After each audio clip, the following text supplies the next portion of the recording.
I know this is a generic way to start this kind of video, but I genuinely didn't want to make this video, and I've been avoiding making it for weeks. But at this point I'm left with little choice. For most of December, I was working on a video about Black Lives Matter's marketing tactics and why they are, in my opinion, ineffective. Now, the rest of this video will be an explanation of the mess that ensued, but if you want to just watch the damn thing, it's up on LSP's channel, and will be linked in the card at the top of the screen and in the description.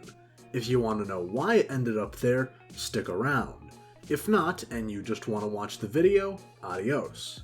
Now, I was planning to release this video between Christmas and New Year's, and I did so on the 27th of December, unlisted. I began to send it around to friends of mine so that they could catch any mistakes I made with editing or music before making it public, which is my standard procedure. At this point, I promptly collapsed into bed, expecting to fix any problems they found on the 28th and upload on the 29th. Instead, I woke up on the 28th and saw this sent to me by one of the people I sent the video to. The video was allegedly taken down for violent or graphic content. This was rather bizarre to me, considering I have a whole video exclusively about the George Floyd riots and another video about the geopolitics of nuclear weapons, including a significant section about Hiroshima and Nagasaki, and both of those videos are completely fine. So I began to think about what was so violent or graphic that it would have gotten my video taken down. I narrowed it down to 2 clips. The death of George Floyd, and a rather infamous clip of an old man being pushed to the ground by police officers in Buffalo, New York. So I went and blurred both clips to the point where they were incomprehensible. It was annoying, but a small price to pay for my video to finally be uploaded. And so I uploaded the now self-censored video and hoped for the best. Yet within a few hours, the video was taken down again. At this point, I figured it was one of 3 things that was screwing me over. Either it was the remaining clips of riots, some keyword in the audio that triggered the bot to respond, or things like the title, description, tags, and thumbnail of the video. I decided to first test that third option, by uploading a completely innocuous clip with the same title, tags, description, and thumbnail as the video. This was left alone by YouTube completely, ruling out the unlikely possibility that I could solve my problem by changing any of these factors. Next, I tried to re-upload the censored video, but this time with an age restriction so that no one under 18 could watch it. Ironically, I am under 18 and would theoretically not be able to watch my own video, however this seemed to work. The video remained up for a couple days, and I was planning to publish it in the first week of January. Then on the 3rd, the video was taken down once more for violent or graphic content.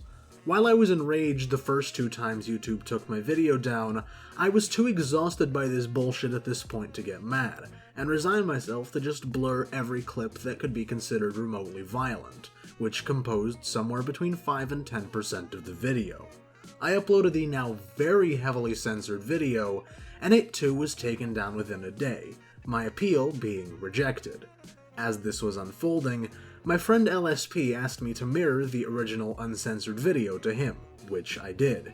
He uploaded it unlisted on his channel, and though it was taken down just like mine, for whatever reason, his appeal worked. That video is up and public, albeit age restricted, on his channel. I can't thank him enough for his help with this fiasco. Now, looking back, you know the most curious thing about this entire mess? Almost every single clip in that video was pulled from YouTube, mostly large news channels, which have a large amalgamation of the kind of footage I need. I've been doing this for quite some time, and it's as simple as googling a YouTube to MP4 converter. So I have to wonder, if certain clips got my video taken down, then for what ungodly fucking reason are all of those clips still up on YouTube on those news channels? Well, I'll tell you. Because YouTube, and the YouTube algorithm, has a bias. Not, as some of my friends claimed, against conservatives, or leftists, or any other political group, but against us, the normal users. YouTube is biased towards large corporations and advertisers, and if I may speak bluntly, doesn't give a flying fuck about the rest of us. I'm pretty much the last person who'll go after YouTube, and I frequently defend them against pretty baseless claims that they're somehow out to get conservatives. They aren't. They aren't doing this maliciously, they just couldn't care less. And therein lies the problem. I have videos planned about far more controversial and sensitive subjects than marketing tactics. For example, I have a video planned about the Holocaust. Now, is this video intended to praise or downplay or deny the Holocaust? No, of course not. When polling data last year revealed that a very large number of young people knew almost nothing about the Holocaust, I, as a Jewish person who has family that died in the Holocaust, was incredibly concerned, and put a video on my list, which is intended for later this year, to provide basic education about the Holocaust for those who may not know about it or don't know any of the details surrounding it. Yet now, I have no idea how I'm supposed to make that video. If a video about something as mundane as marketing tactics got taken down for violent or graphic content, then how am I supposed to spend upwards of a month writing, researching, recording, and editing a video which will very likely end up getting taken down because the YouTube algorithm makes no sense and can't distinguish between gore and extremist propaganda and sensible, measured commentary? Lastly, before I end this video, I want to take a second to talk about how YouTube's system of taking down videos makes it damn near impossible to figure out what's wrong. When YouTube took down my video, they gave absolutely no indication of what specific parts of the video caused it to be taken down. This essentially left me shooting in the dark, trying to figure out what specific parts of the video I needed to alter to avoid it getting taken down.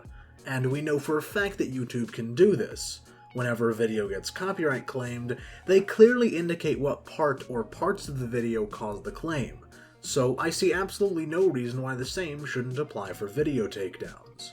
So I've said my piece. I hit 1,000 subscribers on New Year's Eve, which was a truly fantastic way to cap off the year, but it was very much overshadowed by this debacle. To celebrate, I intend to host an Ask Me Anything stream on YouTube sometime on the 18th. So watch out for that. I fully realize that the chances of anyone at YouTube watching this video are slim to none, and so ultimately, this will probably end up as just me shouting into the void, but it's allowed me to explain what's going on and get all this shit off my chest. While I have your attention, my Twitter and Discord will be linked in the description, on the latter of which I'm on basically all the time. I'll probably unlist, private, or delete this video within a week, and normal content will resume soon. Until then, thank you for watching, and goodbye.